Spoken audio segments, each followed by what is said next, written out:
대만 대지진 단 한 번의 충격이 세계 패권을 뒤흔들었습니다. 반도체 공급망이 멈추자 다급해진 미국이 비명을 지릅니다.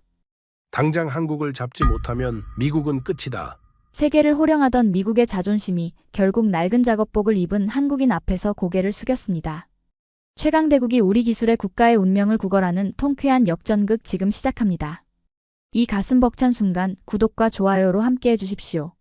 사각. 만년필의 펜촉이 빳빳한 공문서 위를 긁는 소리가 펜타곤 전략회의실의 정막을 갈랐습니다. 2026년 1월의 어느 차가운 아침, 미 합중국 육군 군수보급 사령관인 저는 훗날 역사상 가장 어리석은 판단으로 기록될 서류에 제 이름을 적어넣고 있었습니다. 그 순간만큼은 그것이 애국이라 믿어 의심치 않았습니다. 제 맞은편에는 국방부 수석 전략가인 앤더슨 국장이 앉아 있었습니다. 그는 최고급 맞춤 정장을 입고 언제나처럼 사람 좋은 미소를 띠고 있었죠. 하지만 저는 알고 있습니다. 그 미소 뒤에 숨겨진 그가 얼마나 철저하고 냉혹한 계산주의자인지를 말입니다. 앤더슨은 제가 서명한 서류를 집어들더니 만족스러운 듯 손가락으로 가볍게 톡톡 두드리더군요.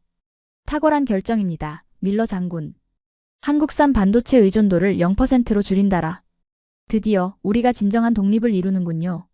저는 묵직한 마호가니 책상 위에 깍지를 낀 채 그를 바라보며 천천히 입을 열었습니다.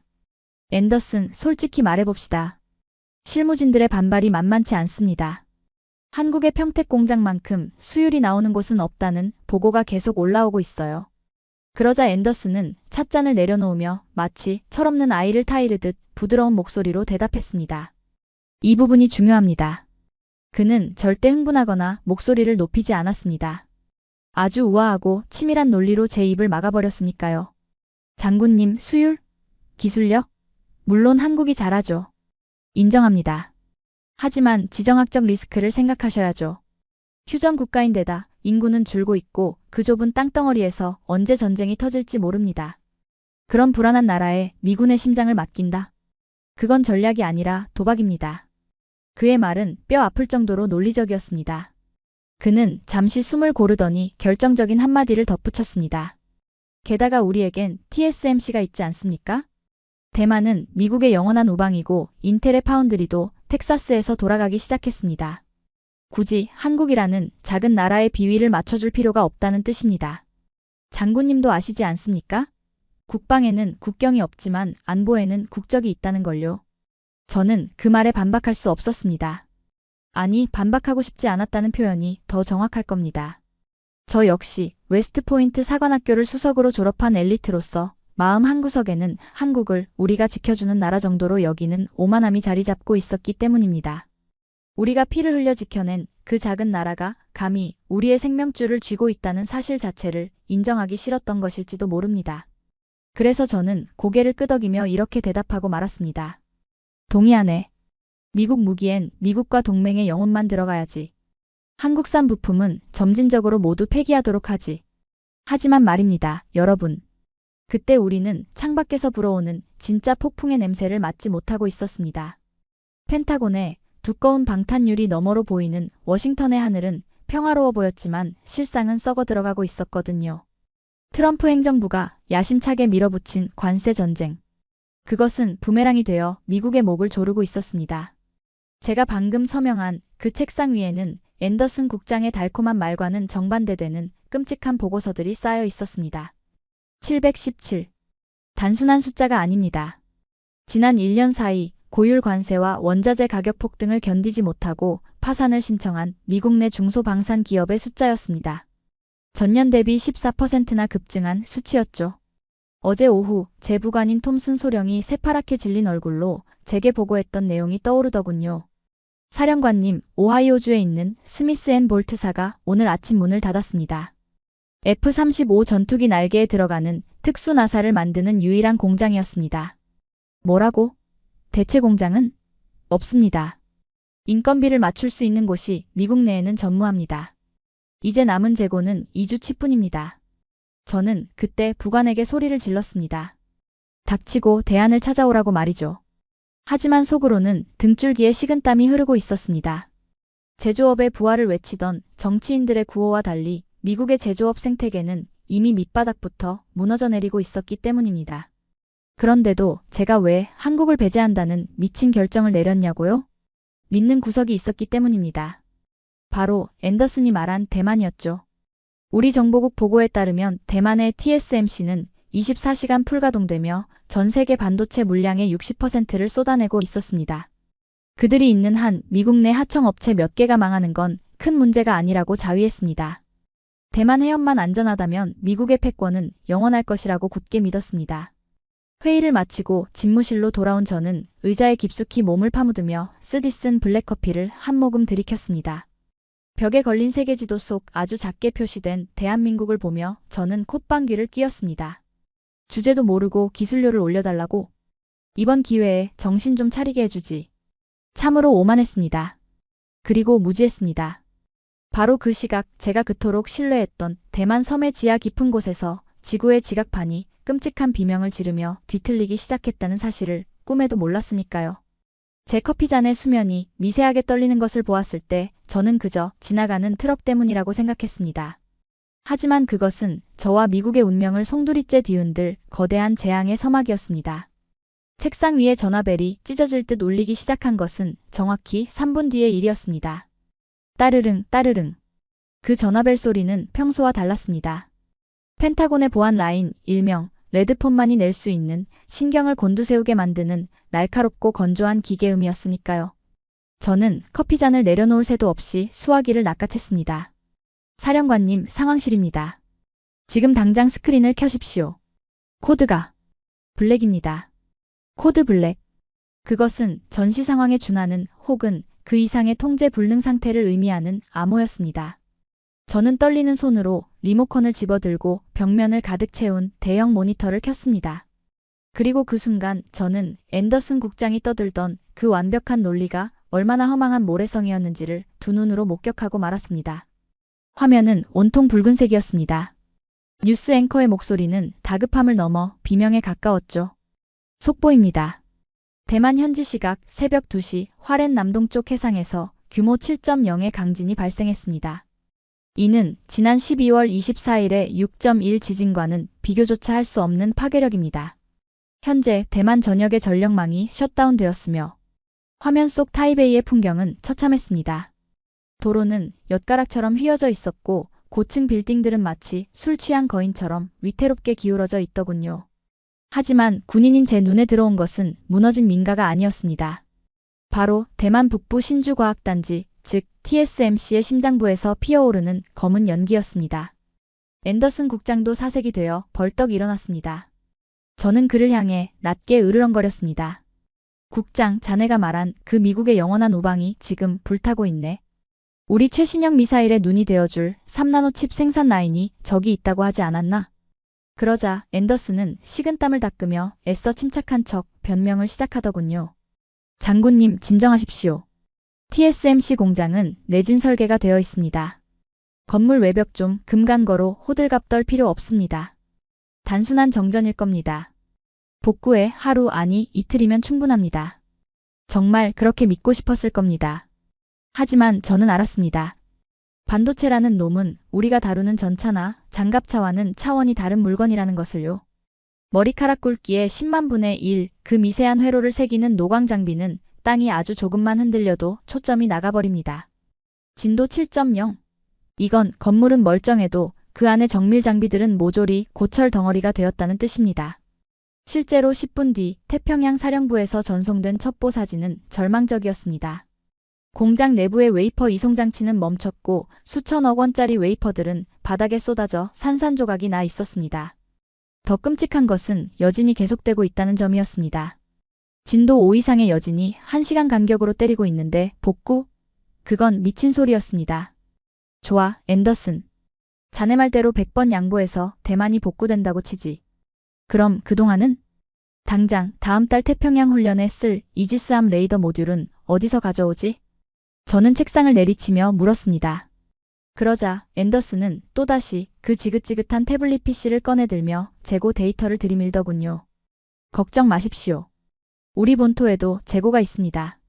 텍사스와 애리조나의 협력업체 창고에 비축분이 충분하다고 시스템에 나와 있습니다. 그걸로 버티면 그 시스템 언제 업데이트된 건가? 제가 말을 끊고 차갑게 묻자 그의 눈동자가 흔들렸습니다. 그게 지난주 데이터입니다. 저는 코웃음을 치며 제 책상 서랍을 열었습니다.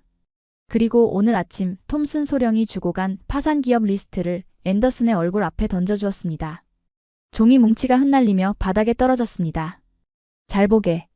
자네가 믿고 있는 그 협력 업체들 지난 일주일 사이에 절반이 문을 닫았어. 717개 기업 파산. 그중 30%가 우리 군수품 2차 벤더들이야. 자네가 시스템에서 본 그 재고들?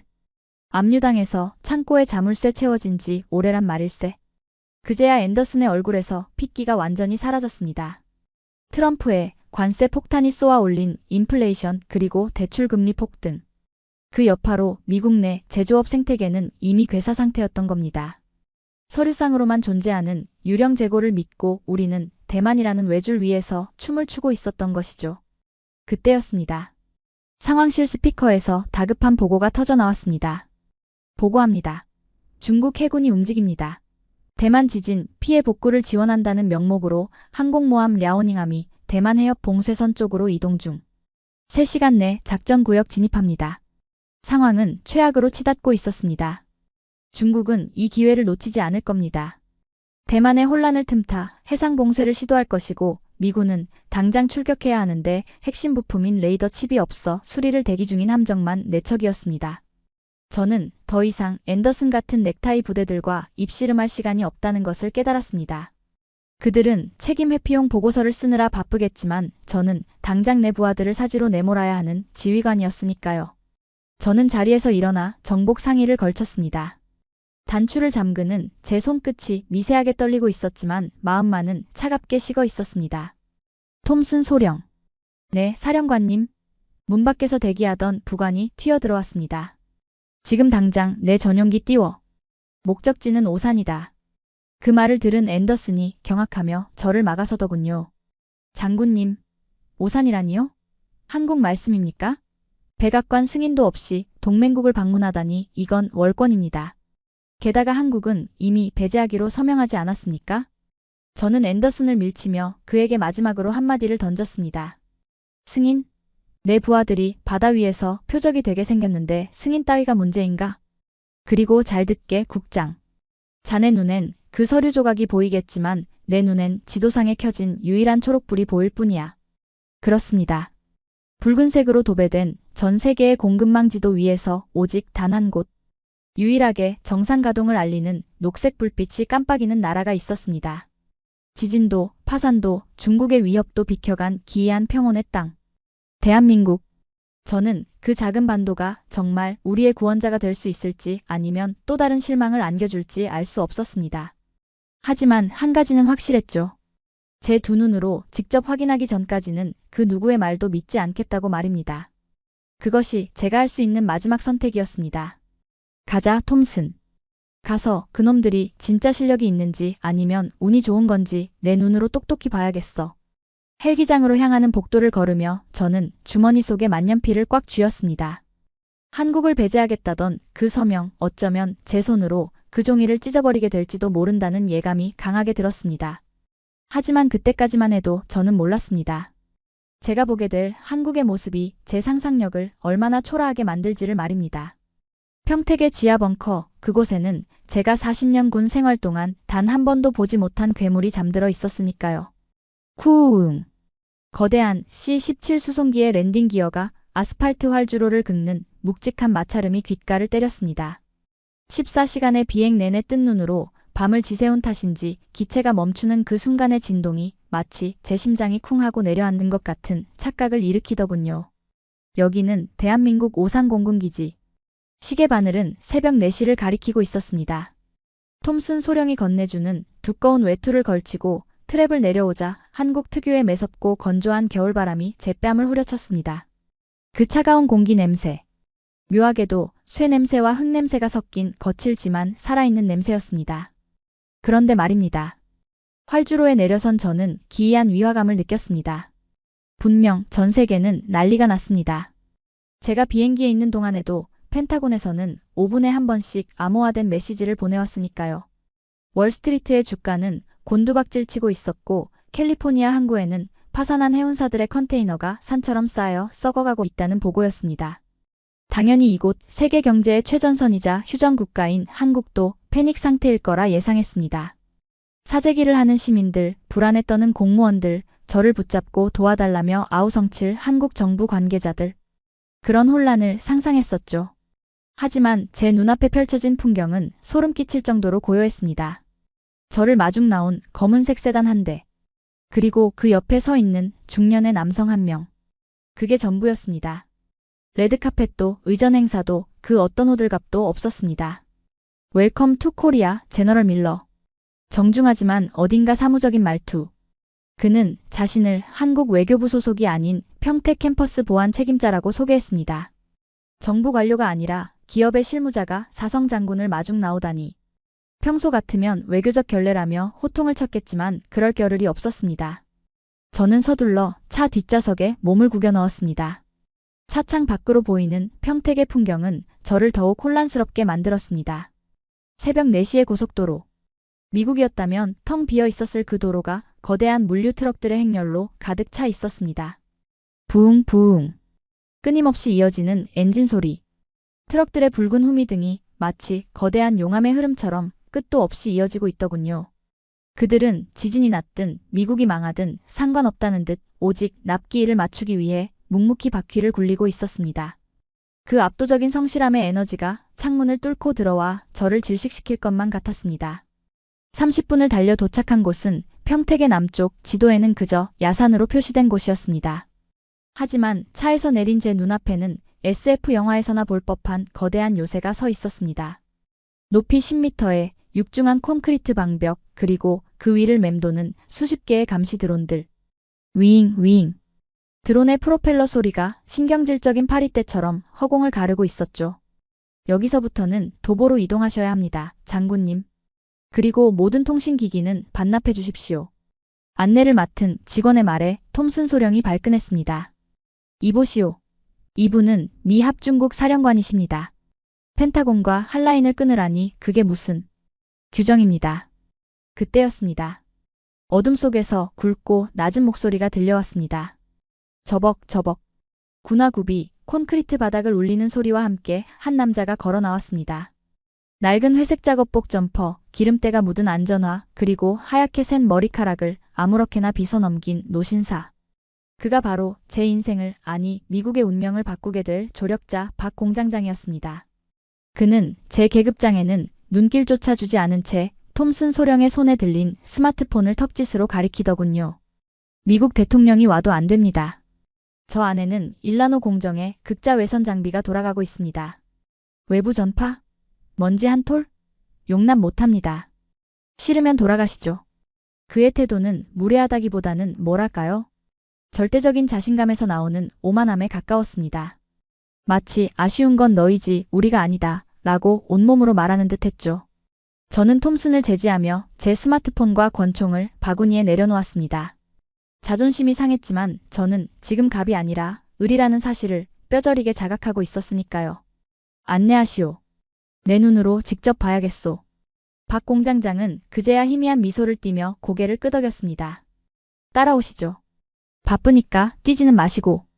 그를 따라 들어선 곳은 지하로 내려가는 거대한 화물용 엘리베이터였습니다. 쿠궁. 육중한 철문이 닫히고 기계가 하강하는 소리가 들려왔습니다. 그런데 이상했습니다. 보통 엘리베이터라면 느껴져야 할 진동이 전혀 느껴지지 않았습니다. 마치 공중에 떠 있는 것처럼 소리만 요란할 뿐 발바닥에 전해지는 감각은 무에 가까웠습니다. 지하 50m입니다. 침묵을 깬 건 박 공장장이었습니다.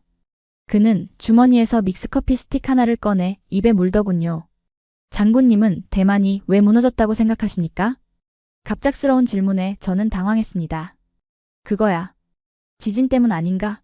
진도 7.0을 버틸 공장은 없어. 틀렸습니다. 그는 커피 스틱을 툭 하고 뜯으며 단호하게 잘라 말했습니다. 지진은 핑계일 뿐입니다. 그들은 땅을 믿었지 사람을 믿지 않았기 때문입니다. 그들은 효율을 위해 지상에 건물을 올렸지만 우리는 생존을 위해 땅을 팠습니다. 지난 20년 동안 북한이 미사일을 쏘든 말든 우리는 매일 조금씩 더 깊이, 더 단단하게 파고 들어갔죠. 띵. 엘리베이터 도착 알림음이 울렸습니다. 하지만 문이 열리기 전 박 공장장은 저를 정면으로 응시했습니다. 그 눈빛. 40년 동안 기계와 씨름해온 장인만이 가질 수 있는 깊고도 서늘한 눈빛이었습니다. 장군님, 미국은 돈으로 시간을 사려고 했죠? 우리는 피와 땀으로 시간을 견뎠습니다. 이제 그 차이를 보게 되실 겁니다. 치익. 마침내 공기압이 빠지는 소리와 함께 두께 50cm의 차폐문이 양쪽으로 갈라졌습니다. 그 순간 제 코끝으로 확 끼쳐오는 냄새가 있었습니다. 그것은 소독약 냄새도 기계 냄새도 아니었습니다. 뭐라 형용할 수 없는 아주 차갑고 청정한 마치 우주 공간에 떠 있는 듯한 완벽한 통제의 냄새였습니다. 그리고 제 눈앞에 펼쳐진 광경. 저도 모르게 입을 벌리고 말았습니다.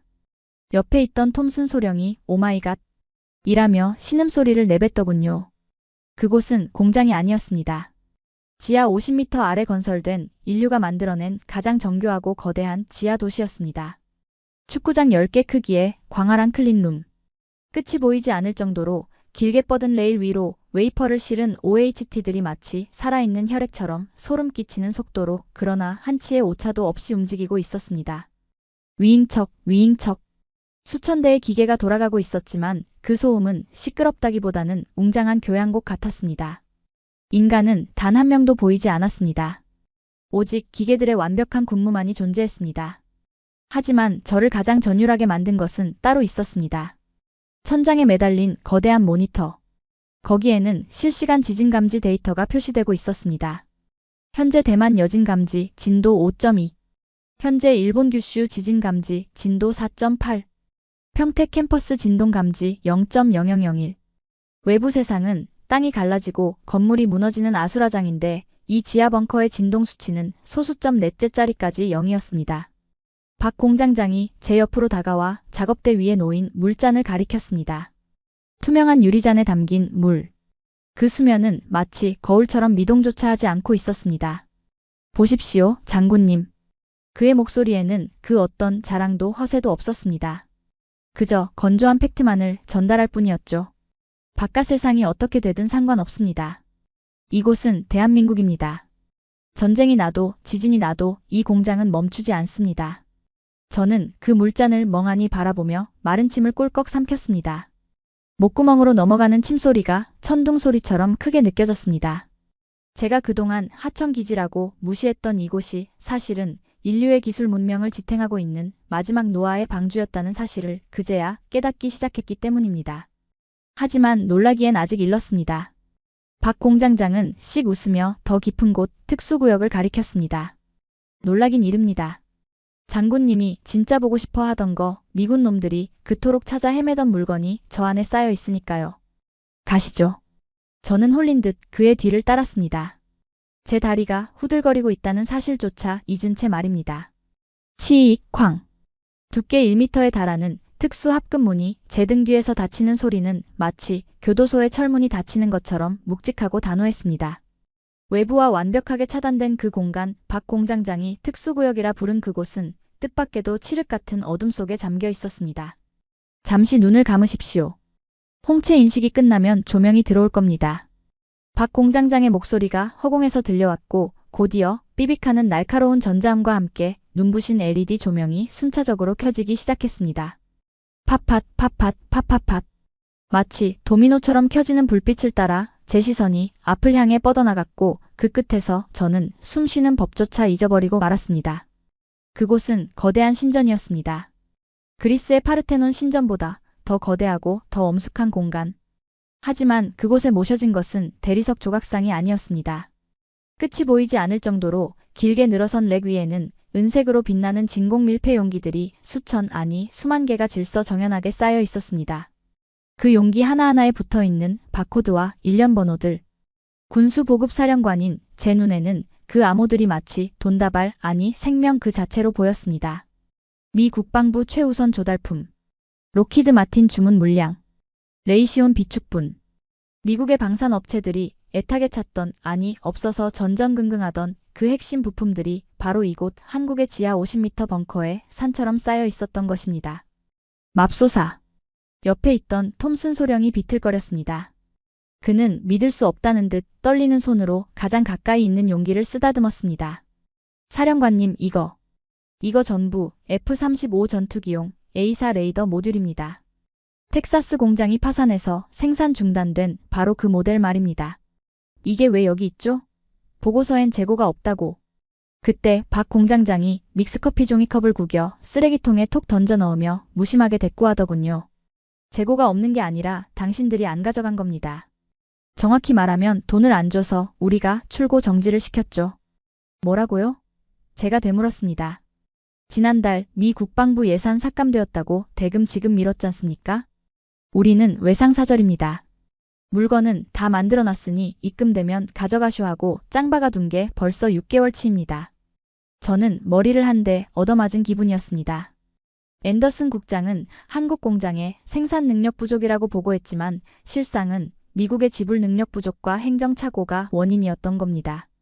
한국은 이미 완벽하게 준비되어 있었습니다. 문제는 우리에게 있었던 거죠. 저는 급한 마음에 박 공장장의 어깨를 잡으려 했습니다.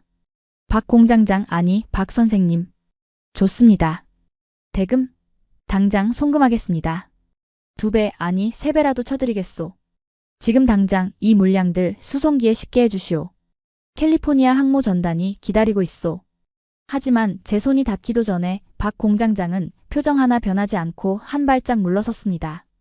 그리고 그가 내뱉은 말은 제 뼛속까지 시리게 만들었습니다. 장군님, 번지수 잘못 찾으셨습니다. 이 물건들은 이미 주인이 바뀌었습니다. 그게 무슨 소리요? 어제 대만 지진 나자마자 유럽 놈들이랑 중동 왕실에서 연락 왔습니다. 현금 들고 올 테니 팔라고. 위약금? 그쪽에서 다 물어준답니다. 우리는 비즈니스하는 사람들이라 선입금순으로 배정합니다. 이 물건들 내일이면 프랑스와 사우디로 나갑니다.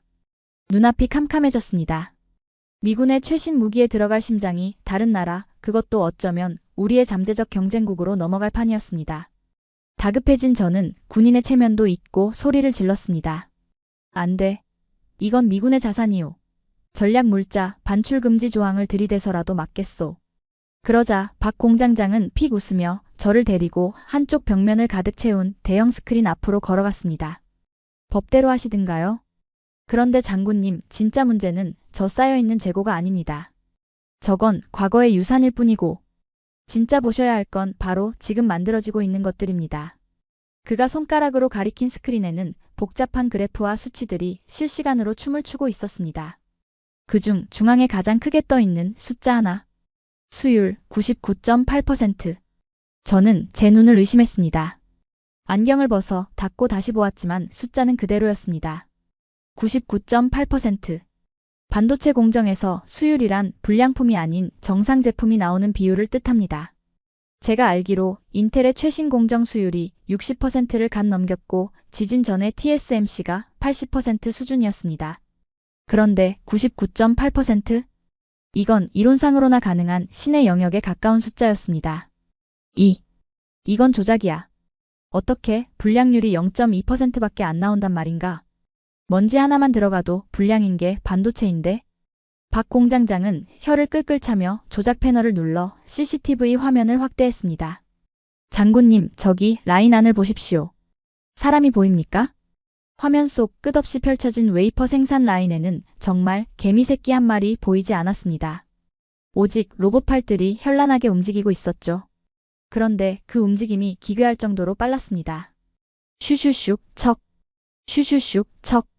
마치 무협 영화의 고수가 검을 휘두르듯 로봇팔들이 눈에 보이지 않는 속도로 웨이퍼를 나르고 식각하고 세정하고 있었습니다. 미국 공장에선 저걸 사람이 하거나 구형 로봇이 하죠. 속도가 느리니 먼지가 앉을 틈이 생기고 사람이 아니 실수가 생깁니다. 하지만 우리는 다릅니다. 박 공장장의 목소리에 처음으로 뜨거운 열기가 실렸습니다. 이 공장의 모든 설비는 한국형 AI가 통제합니다. 지진? 아까 보셨죠? 땅이 흔들리기 0.5초 전에 AI가 먼저 진동을 감지하고 나노 단위로 장비 수평을 보정합니다. 정전? 한국전력 예비선로가 3중으로 깔려있고 그것도 끊어지면 자체 수소 연료 전지가 0.01초 만에 돌아갑니다. 쉽게 말해 지구가 두 쪽 나지 않는 이상 이 공장의 수율은 떨어지지 않는다는 겁니다. 저는 압도되었습니다. 앤더슨 국장은 한국은 위험하다라고 했습니다. 하지만 제 눈앞의 현실은 정반대였습니다. 미국 텍사스 공장은 허리케인 한 번에 멈췄습니다. 대만 공장은 지진 한 방에 무너졌습니다. 하지만 이곳은 자연재해조차 계산 범위에 넣고 통제하는 완벽한 요새였습니다. 더 충격적인 것은 그 다음 장면이었습니다. 박 공장장이 화면을 전환하자 현미경으로 확대한 웨이퍼의 단면이 나타났습니다. 이걸 보십시오. 회로 선폭의 오차가 얼마인지 아십니까? 화면 구석에 표시된 수치는 오차율 0.00000 나노미터, 완전 무결. 오차가 없었습니다. 제로. 미국 기술자들은 매뉴얼대로만 합니다. 시키는 대로만 하죠. 하지만 우리 한국 엔지니어들은 미쳐 있습니다. 0.1나노의 오차도 용납 못해서 집에 안 가고 밤새 기계를 닫고 조이고 기름칩니다. 저 완벽한 수율은 기계가 만든 게 아닙니다. 이 악물고 덤비는 한국 사람들의 도끼, 그게 만든 겁니다. 순간 저는 현기증을 느꼈습니다. 바닥이 울렁거리는 것 같아 톰슨의 어깨를 짚어야만 했습니다. 그동안 우리가 쏟아부은 수백조 원의 보조금, 미국 내에 공장을 지으면 해결된다던 정치인들의 호언장담, 그 모든 것이 저 99.8%라는 압도적인 숫자 앞에서 휴지 조각처럼 흩어지고 있었습니다. 돈으로는 공장을 지을 수 있습니다. 최고급 장비를 사올 수도 있겠죠. 하지만 저 미친 듯한 집요함, 기계를 자식처럼 돌보는 저 장인 정신은 달러로 살 수 있는 게 아니었습니다. 우리는 껍데기만 흉내냈을 뿐 알맹이는 영원히 한국을 따라잡을 수 없다는 패배감이 쓰나미처럼 밀려왔습니다. 장군님. 박 공장장이 제 멍한 눈을 똑바로 응시하며 쐐기를 박았습니다. 지금 미국이 가진 재고 길어야 일주일 버틸 겁니다. 그 다음은? 대만은 복구하는데 최소 6개월 걸립니다. 인텔? 수율 안 나와서 불량품만 찍어내고 있죠. 그는 천천히 아주 잔인할 정도로 침착하게 말을 이었습니다. 선택하십시오. 자존심 지키다가 미 함대 멈추게 해서 중국한테 태평양 내주실 겁니까? 아니면 우리한테 머리 숙이고 제발 살려달라고 하시겠습니까? 아, 참고로 사우디 왕세자는 방금 전용기 띄웠답니다. 3시간 뒤면 여기 도착합니다. 심장이 터질 것만 같았습니다. 그의 말은 협박이 아니었습니다. 팩트였습니다. 사우디 왕세자가 온다. 현금 가방을 들고 이 완벽한 물건들을 쓸어가기 위해. 만약 그들이 이 물량을 가져간다면 미군의 F-35와 이지스함은 정말로 고철이 됩니다. 중국 해군은 대만 해협을 넘어 괌까지 위협할 것입니다. 상상만으로도 끔찍한 악몽이었습니다. 내 안에 미국 우선주의자 밀러는 비명을 질렀습니다. 저 건방진 동양인에게 명령해. 징발하겠다고 해. 하지만 현실주의자 밀러는 알고 있었습니다. 여기서 큰 소리치는 순간 우리는 영원히 끝이라는 것을. 저는 떨리는 손을 들어 넥타이를 느슨하게 풀었습니다. 목이 타들어갔습니다. 톰슨, 물 좀 줘. 부관이 건넨 생수를 단숨에 들이켰지만 갈증은 사라지지 않았습니다. 저는 젖은 눈으로 박 공장장을 바라보았습니다. 그는 여전히 뒷짐을 진 채 마치 거대한 산처럼 저를 내려다보고 있었습니다. 그의 뒤로 보이는 쉼없이 돌아가는 로봇 팔들의 군무가 마치 저를 조롱하는 듯 했습니다. 우리가 졌다. 완벽하게 졌다. 인정해야 했습니다. 지금 이 순간 세계의 중심은 워싱턴이 아니었습니다. 바로 여기 대한민국 평택의 지하 50m 벙커였습니다. 그리고 그 중심에 서 있는 저 투박한 노인이 지금 미 합중국의 목줄을 쥐고 있었습니다. 저는 결심해야 했습니다. 40년 군 생활의 자존심이냐 아니면 국가의 안위냐. 하지만 박 공장장의 다음 행동이 제 마지막 남은 자존심마저 산산이 부수어 놓았습니다. 아, 하나 더 보여드릴 게 있는데? 그가 주머니에서 꼬깃꼬깃한 종이 한 장을 꺼내 펼쳤습니다. 그것은 다름 아닌 제가 서명했던 한국산 부품 배제 명령서의 사본이었습니다. 이거 장군님이 사인하신 거 맞죠? 한국산은 신뢰할 수 없다. 이 문서가 유효한 이상 저는 장군님께 나사 하나도 팔 수 없습니다. 법을 지키셔야죠. 미 합중국 장군님이신데. 제 얼굴이 불타오르는 것 같았습니다. 제가 뱉은 침이 거대한 바위가 되어 제 발등을 찍고 있었습니다. 그는 웃고 있었지만 그 눈은 웃고 있지 않았습니다. 물건을 원하시면 이 종이부터 찢으시죠. 그리고 그가 제게 다가와 귓가에 속삭였습니다. 제대로 부탁하십시오. 친구로서가 아니라 고객으로서. 저는 주먹을 꽉 쥐었습니다.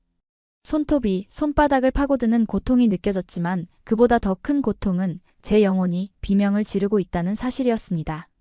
이제 선택의 여지는 없었습니다. 찌익!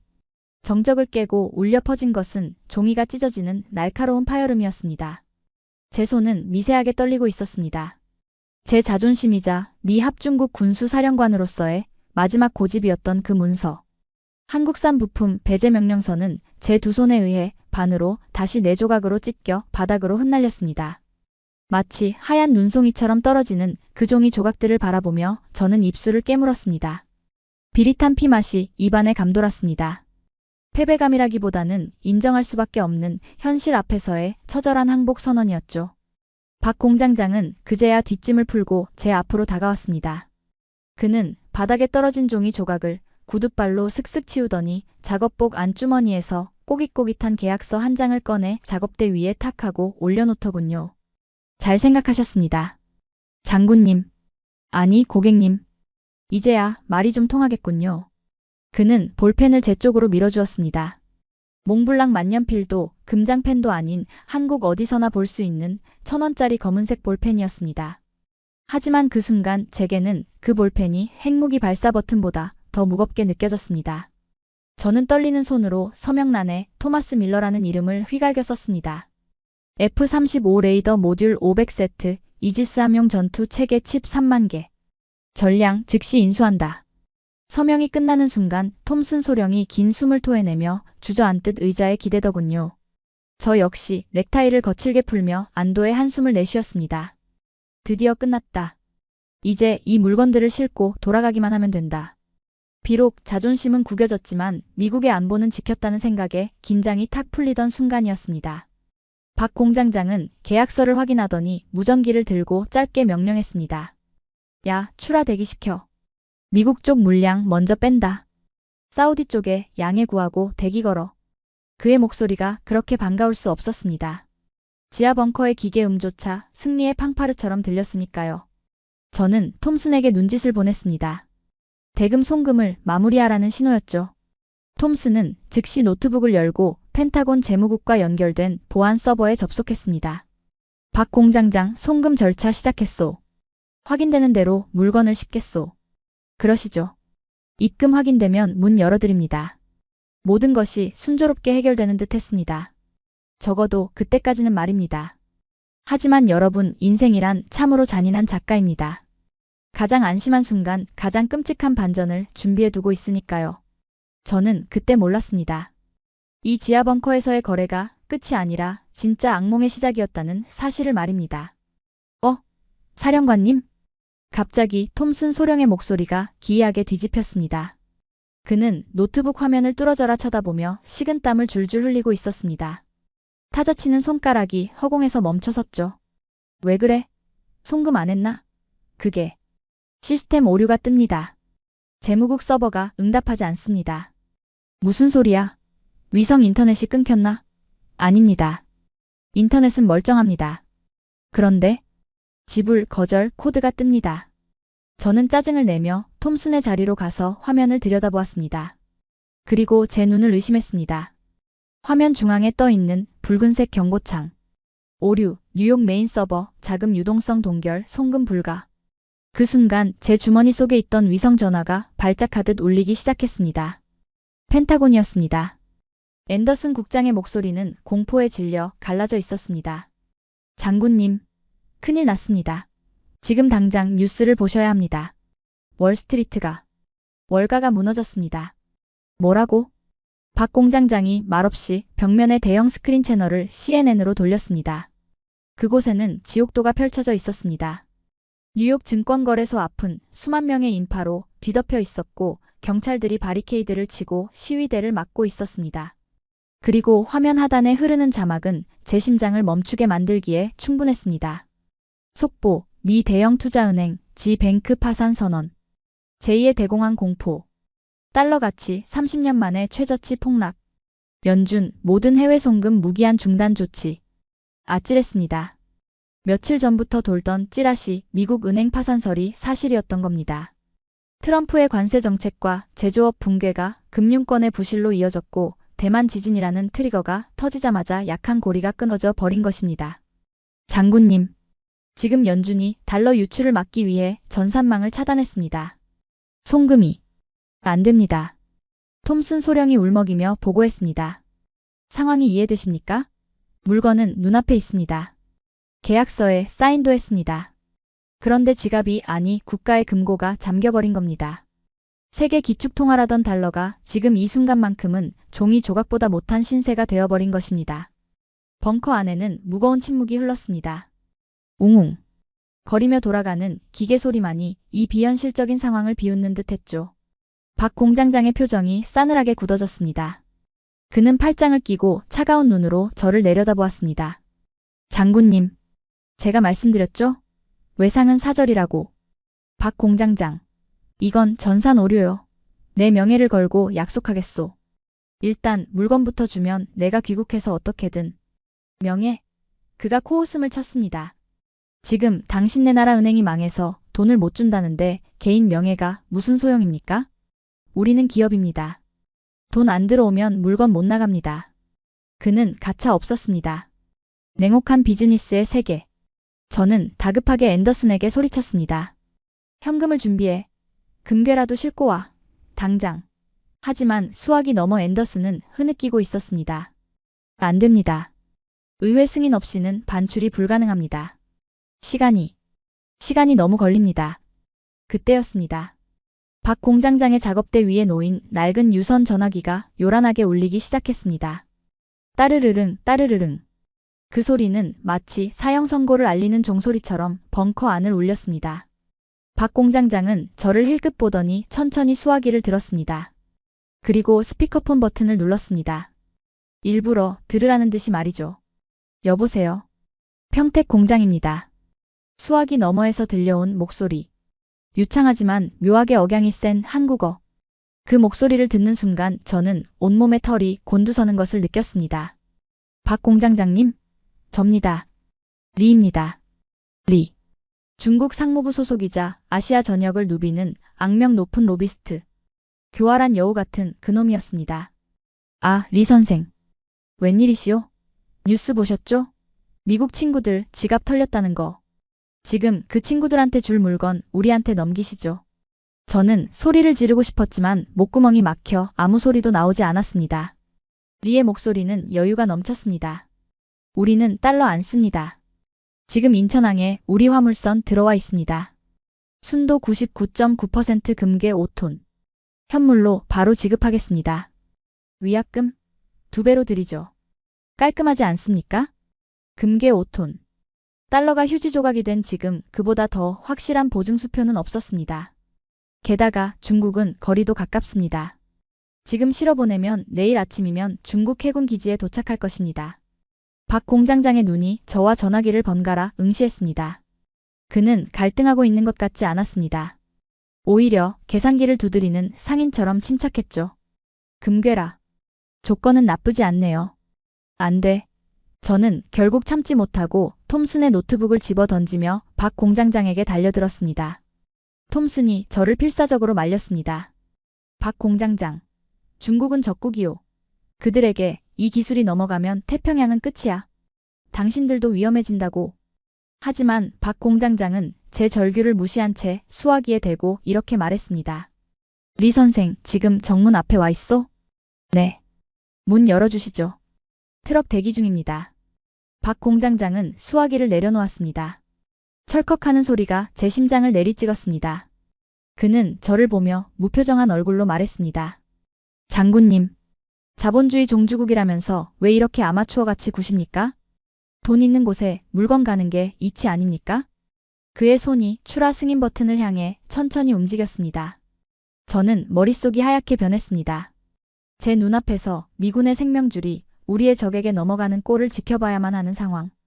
그것도 돈이 없어서. 세계 최강대국 미국이 고작 돈이 없어서 패배하는 순간이었습니다. 잠깐만 기다려주시오.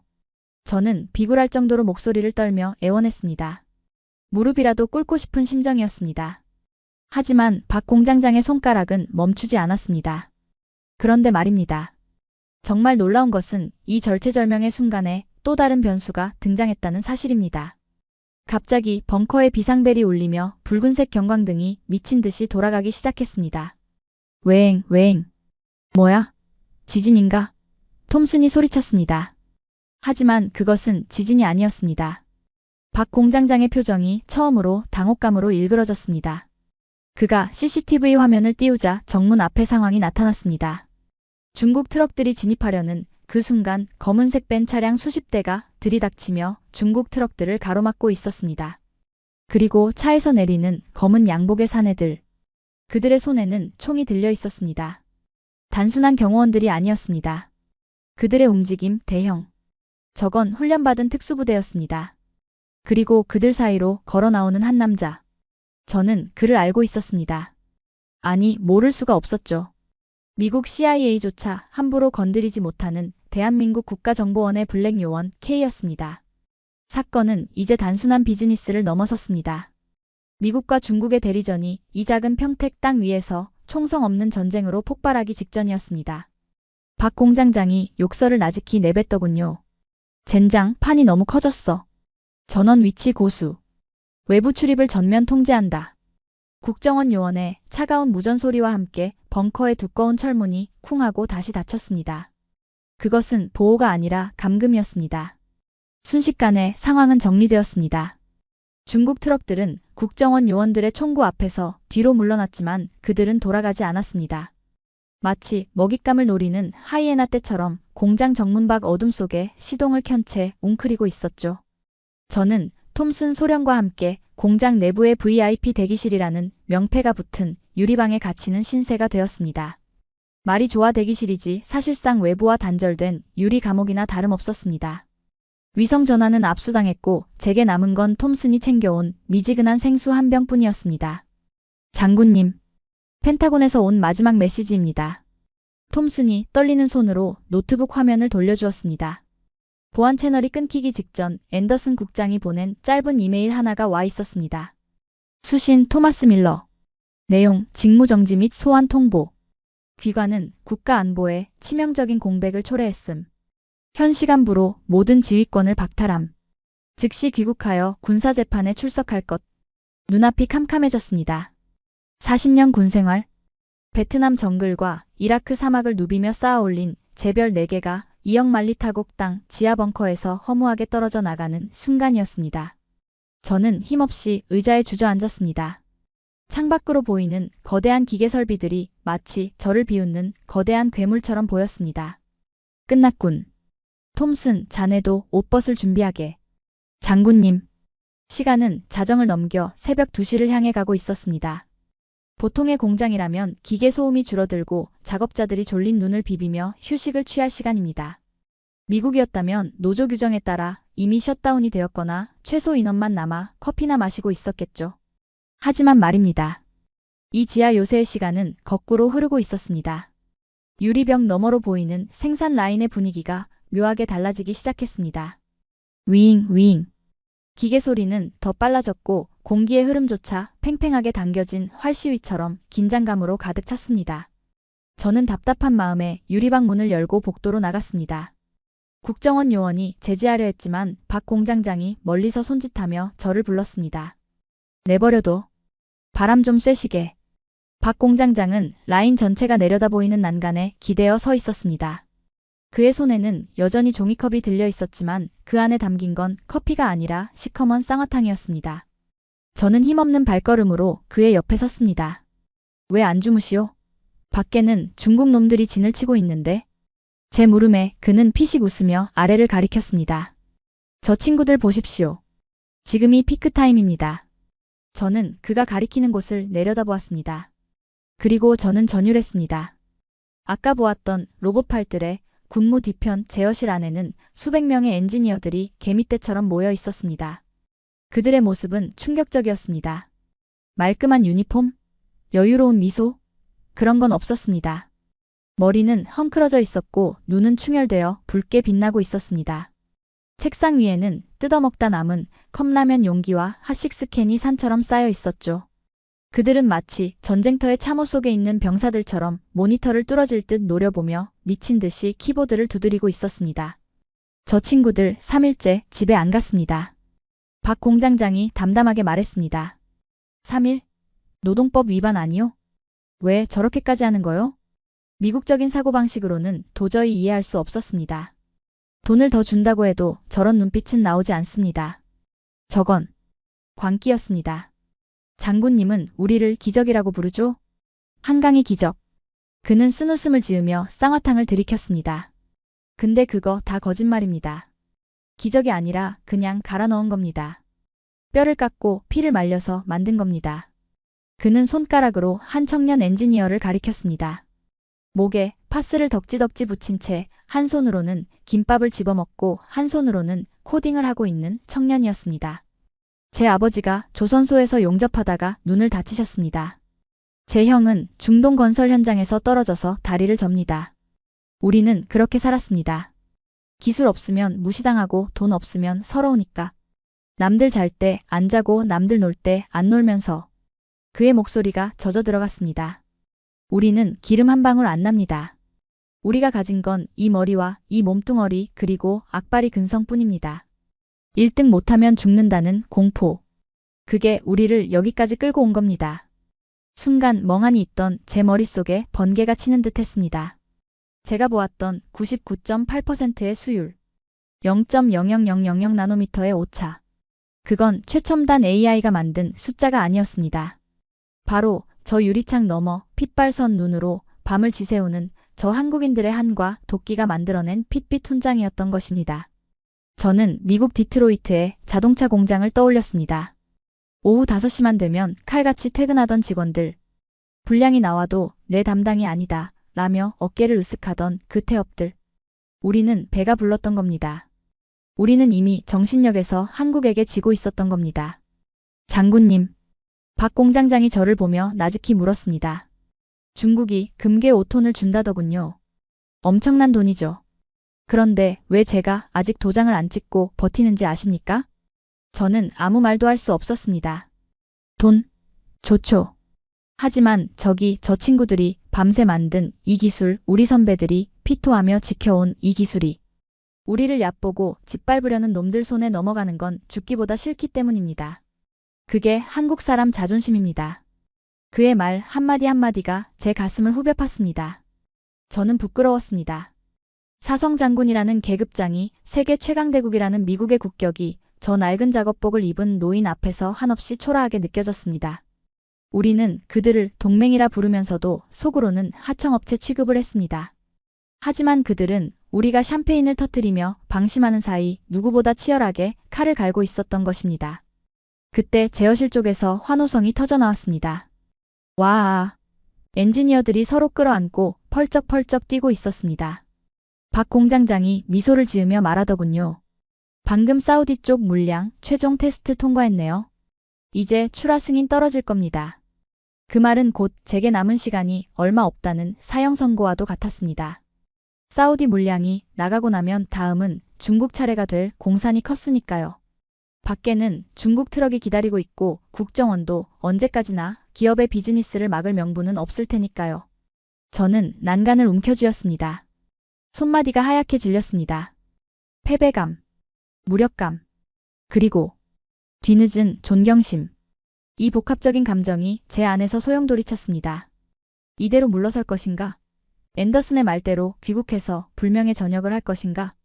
아닙니다. 저는 저 밑에서 밤을 새우는 청년들의 붉은 눈을 보며 깨달았습니다. 이건 비즈니스가 아닙니다. 이건 전쟁입니다.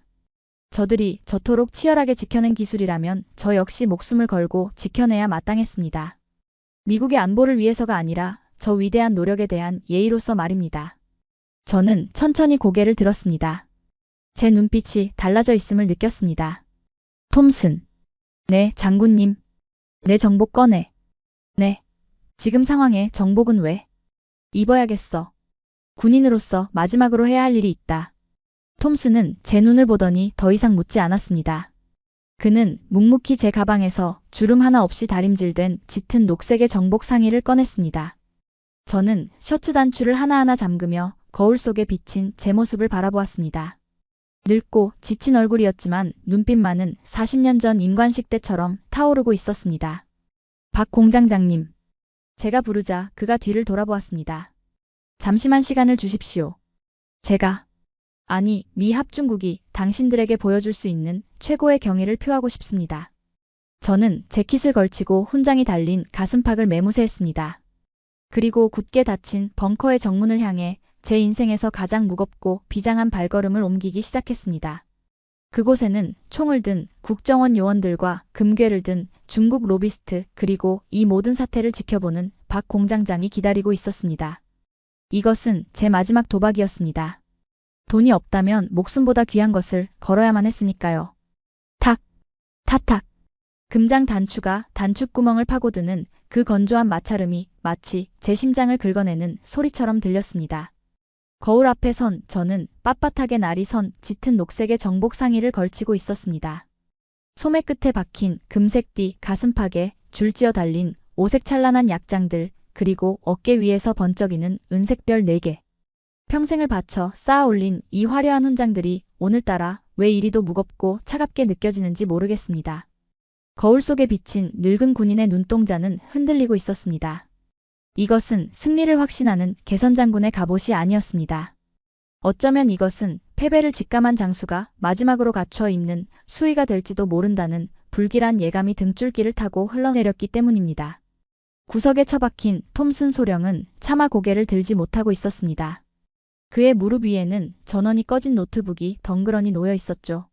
펜타곤과의 암호 통신이 끊기면서 검게 변해버린 그 화면은 마치 조국이 우리를 버렸다는 무언의 사망 선고처럼 보였습니다. 톰슨의 떨리는 어깨가 우리가 처한 처참한 현실을 웅변하고 있었습니다.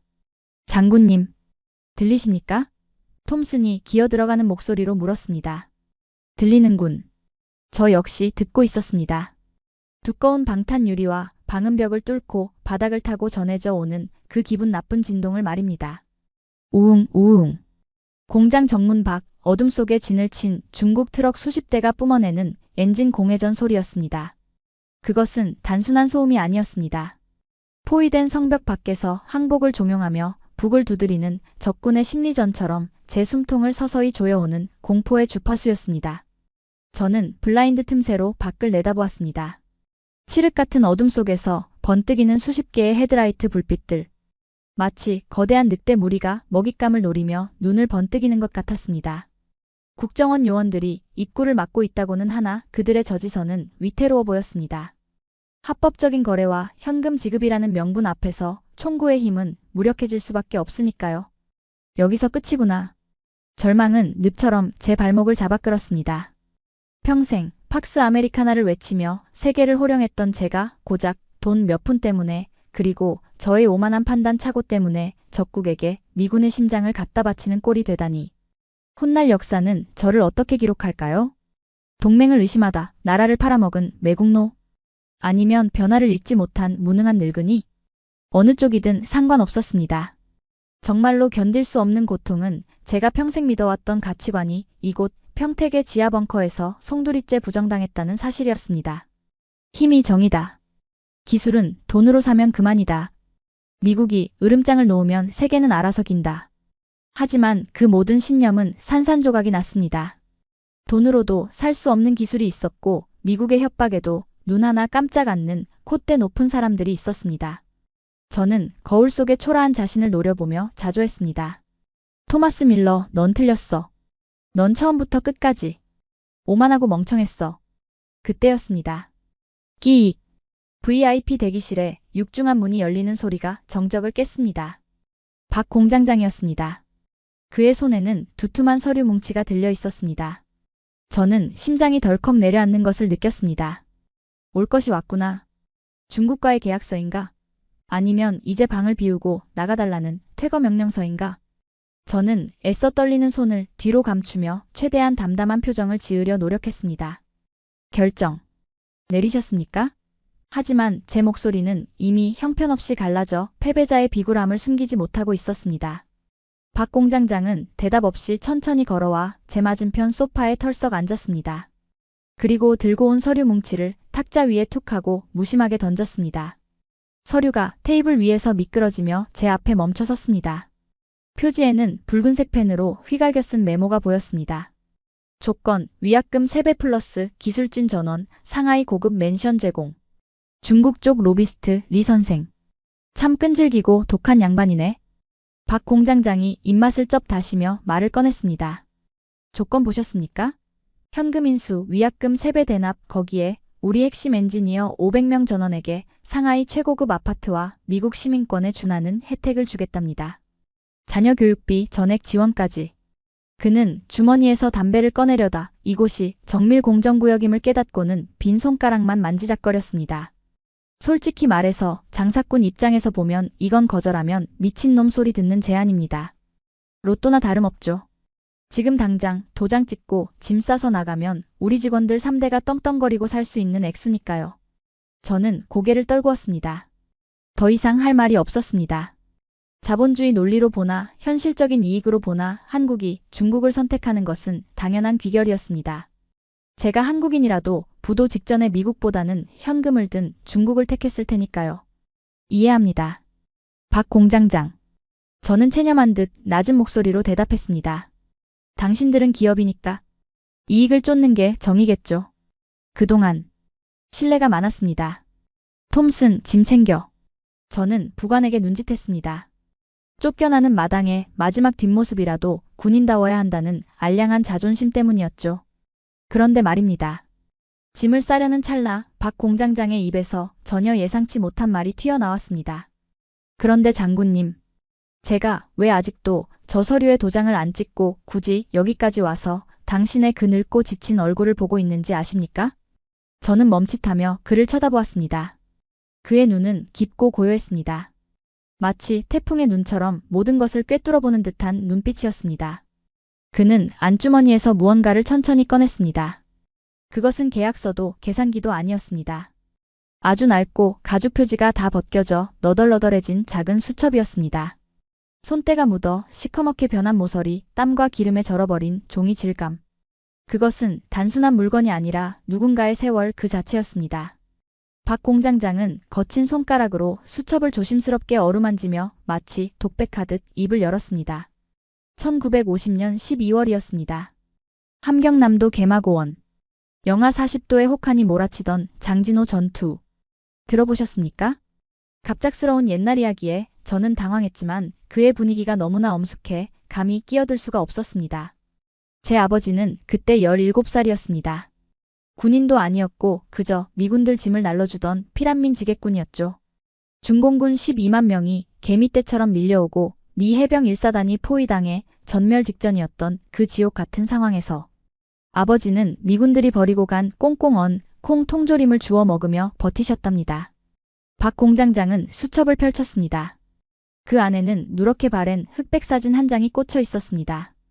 앳된 얼굴에 백인 병사와 쑥검댕을 칠한 한국 소년이 어색하게 어깨동무를 하고 있는 사진이었습니다. 철수 명령이 떨어지던 날 마지막 수송기에 오르던 한 미군 병사가 벌벌 떨고 있는 아버지를 봤답니다. 자기도 얼어 죽을 판인데 그 병사는 입고 있던 두꺼운 파카를 벗어서 아버지에게 덮어주더랍니다. 박 공장장의 목소리가 조금씩 떨리기 시작했습니다. 그리고는 자기 품에서 초콜릿 하나와 이 수첩을 꺼내 쥐어줬죠. 말은 통하지 않았지만 아버지는 그 병사의 파란 눈을 평생 잊지 못하셨습니다. 그 눈빛은 이렇게 말하고 있었답니다. 살아라. 제발 살아남아서. 나중에 꼭 좋은 세상을 만들어라. 그는 젖은 눈으로 저를 똑바로 올려다보았습니다. 아버지는 그 약속 하나를 지키기 위해 평생을 사셨습니다.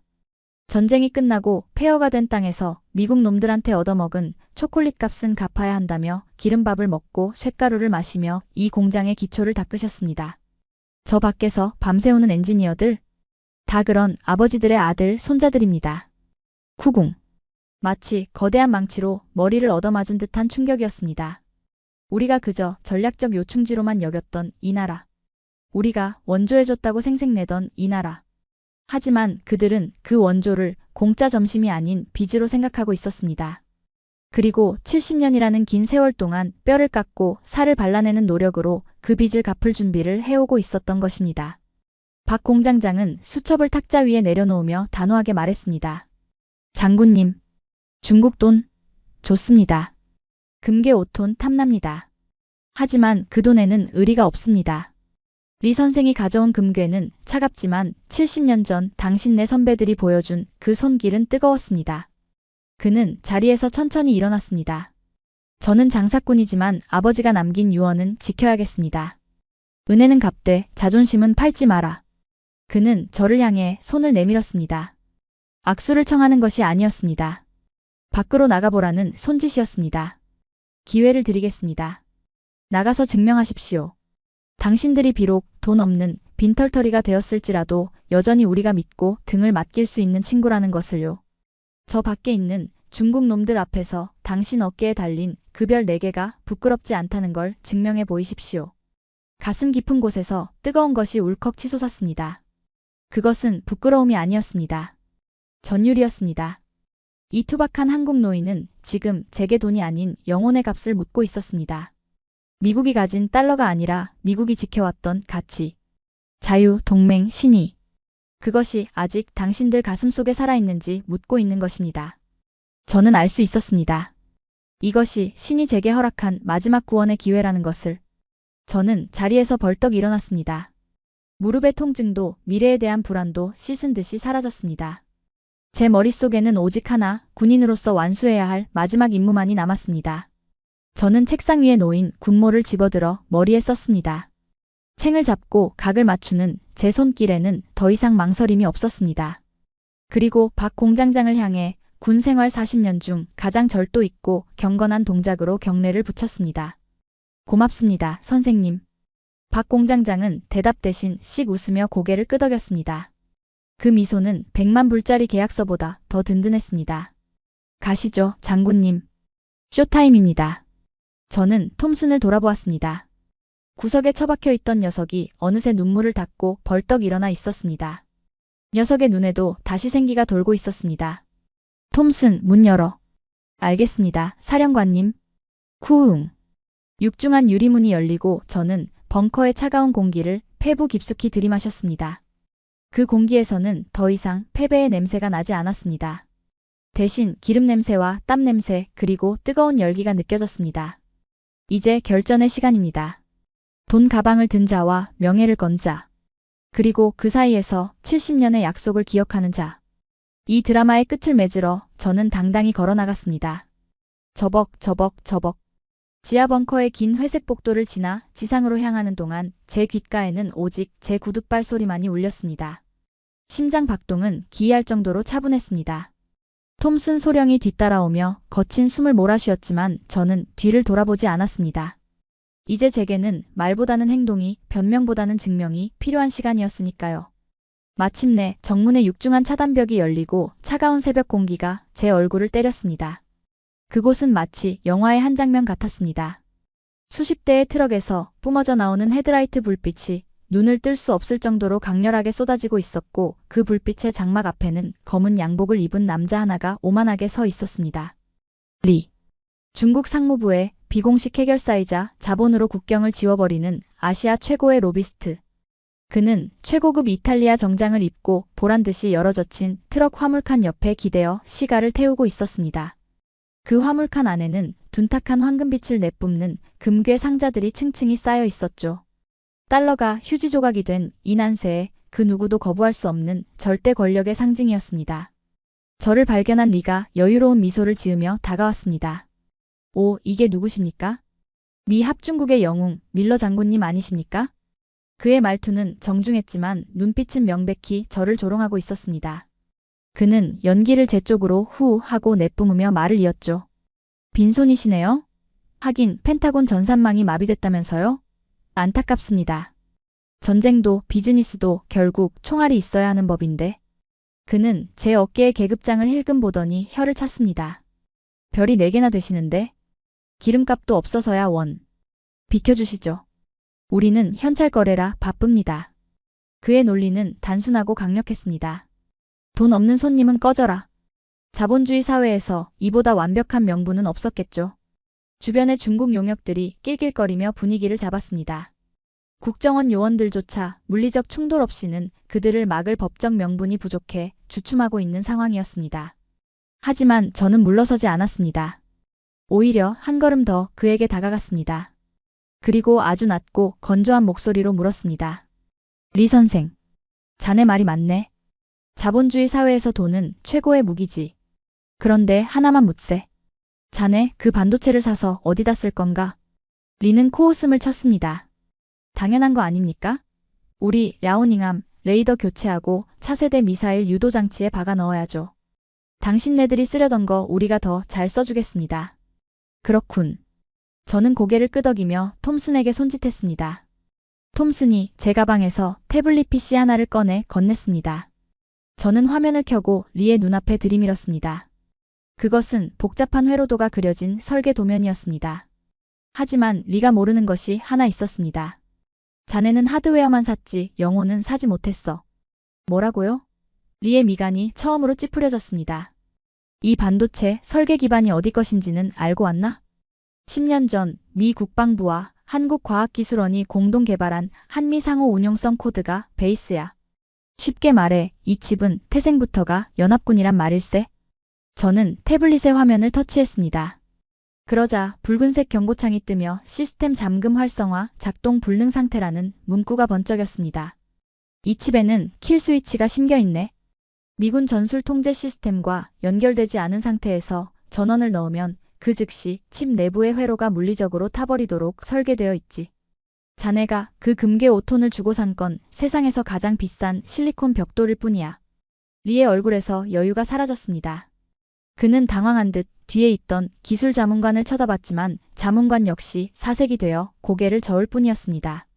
한국의 보안 기술이 워낙 철저해 그 깊은 곳에 심어진 킬 스위치의 존재를 까맣게 모르고 있었던 겁니다. 하지만 리는 역시 노련했습니다. 그는 금세 표정을 수습하며 비릿하게 웃더군요. 허풍 떨지 마십시오. 킬 스위치? 우리가 해킹해서 풀면 그만입니다. 중국의 해킹 기술력 무시하십니까? 시간은 좀 걸리겠지만 결국 뚫립니다. 물론 뚫을 수도 있겠지. 저는 인정했습니다. 하지만 자네가 간과한 게 하나 더 있어. 이번엔 법 이야기 좀 해볼까? 저는 주머니에서 또 다른 서류 한 장을 꺼냈습니다. 그것은 제가 벙커를 나오기 직전 톰슨을 시켜 급하게 출력한 국제전략물자 통제 규정의 사본이었습니다. 자네가 방금 군사적 용도로 쓰겠다고 내 입으로 시인했지? 랴오닝함과 미사일이라. 아주 친절하게도 자백을 해줬어. 저는 한 걸음 더 다가가 그의 넥타이 바로 앞에서 서늘하게 속삭였습니다. 미국법 제12조 사항. 미국 원천 기술이 1%라도 포함된 전략 물자를 적성국이 불법 취득하려 할 시 해당 거래에 사용된 모든 자산은 동결 및 압류 대상이 된다. 리의 눈동자가 흔들리기 시작했습니다. 무슨 소리야? 자네가 가져온 저 금괴 5톤 말일세. 저게 지금 중국 국고에서 나온 거지? 불법 거래의 증거물로 확정되는 순간 저 금괴는 국제법상 동결 자산이 되네. 자네가 트럭을 돌려 나가는 순간 미 해군이 공해상에서 자네 배를 납포할 명분이 생긴다는 뜻이야. 저는 힐끗 뒤를 돌아보며 쐐기를 박았습니다. 게다가 여기는 한국 땅이야. 한미 상호 방위 조약에 의거 미군은 한국 내 미군 자산의 유출을 막기 위해 즉각적인 군사 개입을 할 권한이 있어.